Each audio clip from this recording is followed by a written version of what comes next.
अनुपात एवं समानुपात अध्याय 5 प्रश्नावली 2। किसी क्रिकेट मैच में 3 खिलाड़ियों ए बी व सी के रनों की संख्या का अनुपात ए अनुपात बी बराबर बी अनुपात सी बराबर 1:2 के अनुपात में है। यदि तीनों खिलाड़ियों के कुल रनों की संख्या 364 हो तो प्रत्येक खिलाड़ी के रनों की संख्या ज्ञात कीजिए। तो देखो यहां पर हमको दिया क्या है, ए अनुपात बी मतलब ए बटा बी बराबर 1:2 दिया है, 1:2। और बी अनुपात सी ये भी दिया है 1:2। बी अनुपात सी मतलब बी बटा सी बराबर 1/2। ए अनुपात बी मतलब ए बटा बी, बी अनुपात सी मतलब बी बटा सी, दोनों का मान यहां पर हमको 1/2 दिया गया है। ठीक है ना। अब देखिए हम ये दोनों को मिलाने की कोशिश करते हैं। तो दोनों को आप कैसे मिलाओगे, जैसे यहां पर 1:2 है तो ये 2 से स्टार्ट होना चाहिए। तो इसको मैं ऐसे लिख सकता हूं, आप देखिए b बटा सी बराबर 1/2 दिया है। इसमें मैं 2 का गुना ऊपर में करूंगा और 2 का गुना नीचे में करूंगा, तो ये हो जाएगा 2/4। अब मैं तीनों को आराम से मिला सकता हूं। ये पहला नंबर है और इसको मैं दूसरा नंबर दे देता हूं। आप यहां पर देख रहे हैं कि ए बटा बी का मान 1/2 है और b बटा सी इसका मान है 2/4।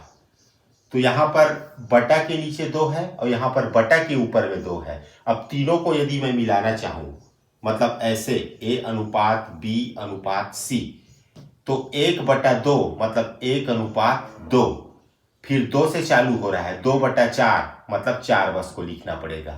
तो 1/2 और 2/4, 1/2 और 2/4 ये सबको मिलाना है। कैसे मिलाएंगे, 1:2 फिर 2:4 है तो खाली 4 बस को लिखना है। ये जो डबल दिया हुआ है 2 उसको सिर्फ एक बार लिखना है। तो ये हो गया 1:2:4। अब हमारे पास 3 खिलाड़ी हैं ए बी और सी। तो मान लेते हैं कि माना ए का रन इसको 1x मानेंगे या 1k मान लेते हैं। बी का रन इसको 2k मान लेते हैं और सी का रन इसको मान लेते हैं 4k। पहले वाले खिलाड़ी का 1k, दूसरे का 2k, तीसरे का 4k। अब प्रश्न के अनुसार तीनों मिलके 364 रन बनाते हैं। मतलब प्रश्नानुसार तीनों खिलाड़ी मिलके 364 रन बनाते हैं। हमारे अनुसार पहला खिलाड़ी 1k रन बनाता है, दूसरा खिलाड़ी 2k रन बनाता है और तीसरा खिलाड़ी 4k रन बनाता है। लेकिन प्रश्न के अनुसार तीनों मिला के 364 रन बनाते हैं। अब सबको जोड़िए तो 4 2 6 1 7 के बराबर 364, तो के बराबर 364/7 होगा। इसको कटाइए, 7 पंचे 35 और 7 दूनी 14। के का मान हमको 52 मिला। इस के मान को वापस यहां रखिए। ए का रन, तो ए का रन क्या होगा, ए का रन इसको हमने माना है 1k, तो ये हो जाएगा 1 इंटू के यानी कि 52, तो ये 52 रन। बी का रन कितना है 2k, तो ये हो जाएगा 2 इंटू के का मान 52, ये हो जाएगा 2 दूनी 4 2 पंचे 10 104 रन। और सी का रन 4k, ये हो जाएगा 4 इंटू के का मान 52, 4 दूनी 8 और 4 पंचे 20, 208 रन। तो ये हमारा आंसर हुआ। 3 कर्मचारियों ए बी व सी के वेतन का अनुपात 2:3:5 है। हमारे पास 3 कर्मचारी हैं ए बी और सी, तीनों के वेतन का अनुपात 2:3:5 है। तो अपन मान लेते हैं कि ए का वेतन कितना है, उसको 2k मान लेते हैं। माना ए का वेतन 2k है, माना ए का वेतन बराबर 2k।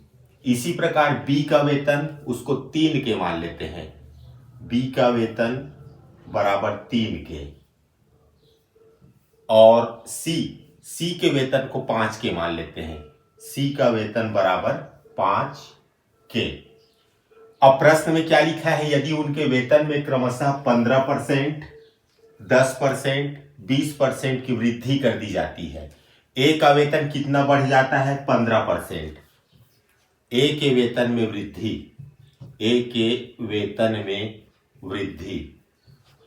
ए का वेतन पहले कितना था? 2 के। अब उसमें कितना वृद्धि हो गया? 15% का। 2 के का 15%, तो ये हो जाएगा 2 के गुणित 15/100। 5 तिया 15, 5 दूनी 10, 2 एक कम 2, 2 दहम 20। ये हो जाएगा 3 के बटा 10। इसी प्रकार बी के वेतन में वृद्धि, बी के वेतन में वृद्धि, बी के वेतन में वृद्धि। बी का वेतन कितना था? 3 के। अब कितना परसेंट बढ़ गया बी का वेतन? बी का वेतन 10% बढ़ गया, तो यहां लिखेंगे आप 10%। इसको हल करिए तो 3 के गुणित 10% का मतलब होता है 10/100। एक एक जीरो कटेगा तो यहां पर होगा 3 के बटा 10। इसी प्रकार सी के वेतन में वृद्धि, सी के वेतन में वृद्धि। सी का वेतन पहले कितना था? 5 के। अब उसमें वृद्धि हो गई है। कितनी वृद्धि हो गई है? 20% की वृद्धि हो गई है, तो यहां पे आप लिखेंगे 20%। इसको हल करिए तो 5 के गुणित 20% का मतलब 20/100 होता है। 20 एकम 20, 20 पंचे 100, 5 से 5 कैंसिल, तो यहां आया के। अब देखिए नया वेतन, नया वेतन। सबसे पहले निकालेंगे ए का वेतन। पहले ए का वेतन कितना था? ए का वेतन, ए का पुराना वेतन कितना था? ए का पुराना वेतन 2 के था। अब वो बढ़ गया है। कितना बढ़ा है ए का वेतन?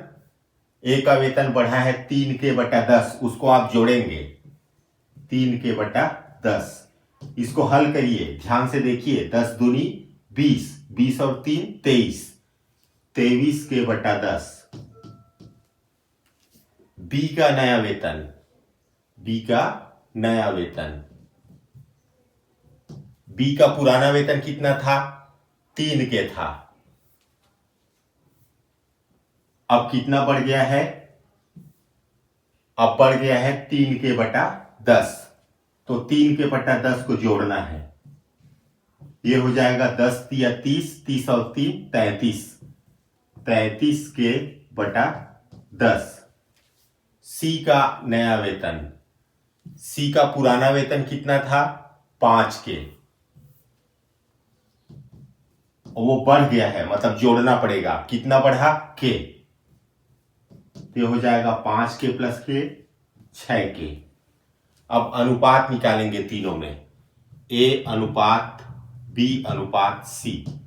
ए मतलब 23 के बटा 10 अनुपात बी यानी 33 के बटा 10 और सी मतलब 6 के। तो ये हो जाएगा। अब बटा के नीचे को बराबर करते हैं तो इसको ऐसा लिख सकते हैं 23 के बटा 10 अनुपात 33 के बटा 10 अनुपात, यहां भी हम लोग बटा 10 कर देते हैं। तो बटा के नीचे 10 किए हैं तो ऊपर में भी हमको 10 का गुना करना पड़ेगा। ये हो जाएगा 23 के बटा 10 अनुपात 33 के बटा 10 अनुपात 10 छक्के 60 के बटा 10। अब देखिए बटा के नीचे सेम है 10 10 10 और ऊपर में के तो सब कट जाएगा। इसको ऐसा लिख सकते हैं 23 अनुपात 33 अनुपात 60। जो सेम है उसको छोड़ना है। के बटा 10 के बटा 10 के बटा 10 उसको छोड़िए तो 23 33 और 60 ये हमारा आंसर है। तीसरा किसी व्यवसाय में 3 व्यक्ति ए, बी व सी को 70,000 रुपए का मुनाफा मिलता है। उन्हें इस मुनाफे को ए अनुपात बी बराबर 4:2 व बी अनुपात सी बराबर 10:5 के अनुपात में बांटना है। बताइए कि प्रत्येक को कितने रुपए मिले। ए को सी का कितना गुना रुपया मिलेगा। तो सबसे पहले काम हमको क्या करना है, इसको लिखना है ए अनुपात बी बराबर 4:2 ए अनुपात बी बराबर 4:2 और बी अनुपात सी बराबर 10:5। अब दूसरा काम यहां पर देखिए ध्यान से, बी ए तीनों को मिला के लिखना है, मतलब हमको ए अनुपात बी अनुपात सी का मान निकालना है। तो अभी नहीं निकलेगा, ये निकलेगा कैसे, यहां 10 से शुरू हो रहा है तो ये 2 है, इसको हमको 10 बनाना पड़ेगा। मतलब ए अनुपात बी 4:2 है, तो ये जो 2 है लास्ट वाला, 4 पहला है 2 दूसरा है, तो ये जो दूसरा नंबर का है और इसका पहला दोनों सेम होना चाहिए। तो ये 2 10 कैसे बनेगा, 5 का गुणा करेंगे तो बनेगा। तो इसको मैं ऐसे लिख सकता हूं, ए अनुपात बी बराबर 5 का गुणा करेंगे तो 5 चौके 20 और ये 5 दूनी 10 और ये है बी अनुपात सी बराबर 10:5। अब आप देखिए कि ये लास्ट और इसका फर्स्ट दोनों बराबर है, तो अब तीनों को कैसे मिलाएंगे, ए अनुपात बी अनुपात सी बराबर 20:10 और अनुपात 5 ऐसे मिलाएंगे। तो ये आप सीख गए होंगे। अब थोड़ा सा लिखते हैं कि माना ए को कितना रुपए मुनाफा मिलता है, 20x। माना ए को 20x रुपए प्राप्त होता है या मिलता है। इसी प्रकार बी को 10x रुपए मिलता है, सी को 5x रुपए मिलता है। ऐसे आपको मान लेना है। इसके बाद तीनों मिला के मुनाफा 70,000 है, तो प्रश्नानुसार तीनों को जोड़ दीजिए, 20x plus 10x plus 5x, ये होगा 70,000 के बराबर। ये हो जाएगा 20 10 30 30 और 5 35x बराबर 70,000। तो x बराबर 70,000 35 बटा के नीचे आ जाएगा। 35 इसको कटा दीजिए, 35 से कम 35, 35 दूनी 70 और 3 0, x बराबर 2000 आया। अब लाइन से निकाल लेते हैं सबसे पहले ए का। ए को प्राप्त रुपये या राशि, मतलब ए को कितना रुपया मिला। ए के लिए क्या है, ए के लिए 20x है, बराबर 20 गुणित 2000, ये हो जाएगा 40,000। बी को प्राप्त राशि, बी के लिए 10x है, 10 गुणित x का मान 2000, ये हो जाएगा 20,000 रुपया मिला बी को। अब आ जाओ सी में। सी को प्राप्त राशि, सी के लिए 5x है, 5 गुणित x का मान 2000, ये हो जाएगा 5 दूनी 10,000, 10,000। ठीक है, ये तो 3 आंसर ये हो गया। और लास्ट में पूछा है कि ए को सी का कितना गुना रुपया मिलेगा। तो आप देख सकते हैं ए को मिला है 40,000 रुपए, है ना, और सी को मिला है 10,000 रुपए। इसका मतलब ये हुआ कि 1 2 3 4, 1 2 3 4 कट जाएगा, 4:1 आएगा। मतलब ए को सी से 4 गुना ज्यादा पैसा मिला है। ए को सी से 4 गुना ज्यादा मिला, ज्यादा रकम मिला या मिला बस लिख सकते हैं, ज्यादा मिला। ये कंप्लीट हुआ क्वेश्चन। एक थैले में 1 रुपए, 2 रुपए व 5 रुपए के कुछ सिक्के 1:2:5 के अनुपात में हैं। यदि थैले में कुल 1590 रुपए है तो प्रत्येक प्रकार के सिक्कों की संख्या ज्ञात कीजिए। थैले में 1 रुपए, 2 रुपए व 5 रुपए के कुछ सिक्के हैं। तो मान लो कि 1 रुपए का सिक्का, माना 1 रुपए का सिक्का, माना 1 रुपए के सिक्कों की संख्या 1 के है। 1 रुपए के सिक्कों की संख्या बराबर 1 के मान लेना। आप 1x भी मान सकते हैं। 1 रुपए के बाद 2 रुपए का सिक्का है तो 2 रुपए के सिक्कों की संख्या, इसको 2 के मान लो। 5 रुपए के सिक्कों की संख्या, 5 रुपए के सिक्कों की संख्या, इसको 5 के मान लो। अब 1 रुपए के सिक्कों का मूल्य निकालते हैं।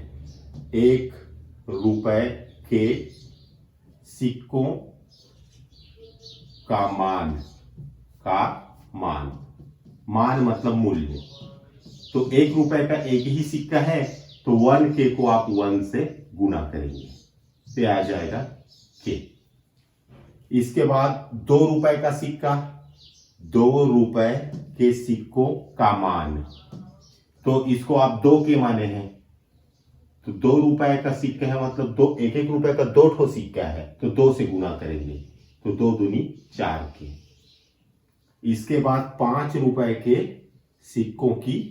सिक्कों का मान, 5 रुपए के सिक्कों की संख्या कितना है, 5 के, तो इसको 5 से गुना करेंगे आप। 1 रुपए का 5 ठो सिक्का है इसलिए 5 से गुना करेंगे तो यह हो जाएगा 25 के। उस थैले में कुल 1590 रुपया है, मतलब ये तीनों को जोड़ना पड़ेगा। प्रश्नानुसार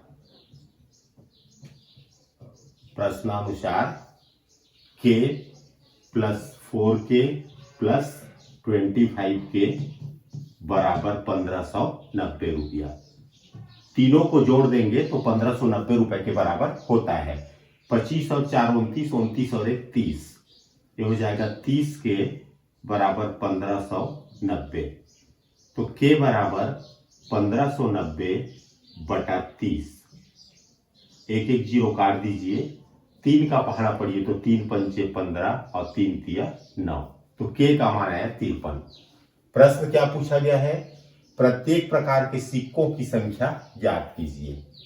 तो 1 रुपए के सिक्कों की संख्या, 1 रुपए के सिक्कों की संख्या, इसको हम 1 के माने हैं, ऊपर में आप देखो 1 के माने हैं तो ये हो जाएगा 1 गुणित k का मान 53, यानी 1 रुपए का 53 ठो सिक्का है। अब 2 रुपए के कितने सिक्के हैं, 2 रुपए के सिक्कों की संख्या, इसको आप 2 के माने हो तो 2 गुणित k का मान 53 है, 2 तिया 6, 2 पंचे 10, 106 सिक्का है। अब 5 रुपए के सिक्कों की संख्या, 5 रुपए के सिक्कों की संख्या 5 के, तो 5 गुणित k का मान 53, 5 तिया 15, 5 पंचे 25, 26, 265। ठीक है, तो 1 रुपए के 53 सिक्के, 2 रुपए के 106 सिक्के और 5 रुपए के 265 सिक्के, ये हमारा आंसर है। और पानी के 100 लीटर मिश्रण में 10% पानी है। इस मिश्रण में कितना लीटर शुद्ध दूध मिलाया जाए कि नए बने मिश्रण में केवल 5% पानी हो। दूध और पानी के 100 लीटर मिश्रण में 10% पानी है। मिश्रण में 10% पानी है, तो मिश्रण में पानी की मात्रा, मिश्रण में पानी की मात्रा हमारा मिश्रण कितने लीटर का है? 100 लीटर का है। तो 100 में 10% पानी है, मतलब 100 का 10% आपको निकालना है। 100 गुणित 10% मतलब 10/100। 100 से 100 कैंसल हुआ, ये आ जाएगा 10 लीटर। मतलब उस मिश्रण में 10 लीटर पानी है। मिश्रण में पानी की मात्रा 10 लीटर। तो जब 10 लीटर पानी है तो दूध की मात्रा बराबर, टोटल हमारे पास 100 लीटर है, 10 लीटर पानी है, तो बचा 90 लीटर। तो ये 90 लीटर हुआ दूध की मात्रा 90 लीटर। ठीक है ना। अब इसके बाद क्या है प्रश्न? इस मिश्रण में कितना लीटर शुद्ध दूध मिलाया जाए? तो माना x लीटर शुद्ध दूध मिलाया जाए। माना मिश्रण में x लीटर शुद्ध दूध मिलाया जाता है। शुद्ध दूध मिलाया जाता है ऐसे। ठीक है ना। मिश्रण में कितना लीटर शुद्ध दूध मिलाया जाता है? x litre. तो नए मिश्रण में दूध, इसलिए मिश्रण में दूध की मात्रा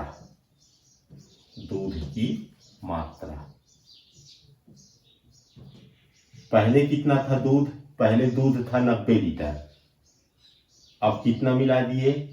x मिला दिए, तो x को जोड़ना पड़ेगा। तो नए मिश्रण में दूध की मात्रा 90-x लीटर होगा, है ना, लीटर होगा। और पानी कितना है? नए मिश्रण में पानी की मात्रा, वो तो पहले से 10 ही लीटर है, तो ये 10 ही लीटर होगा। अब प्रश्नानुसार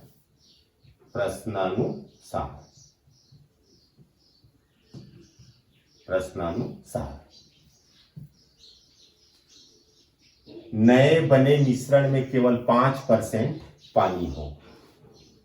पानी 5% होना चाहिए, यानी पानी की मात्रा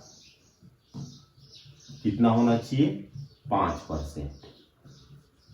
तो स्पष्ट है दूध की मात्रा 95% होगी, क्योंकि टोटल तो 100 लीटर ही है ना।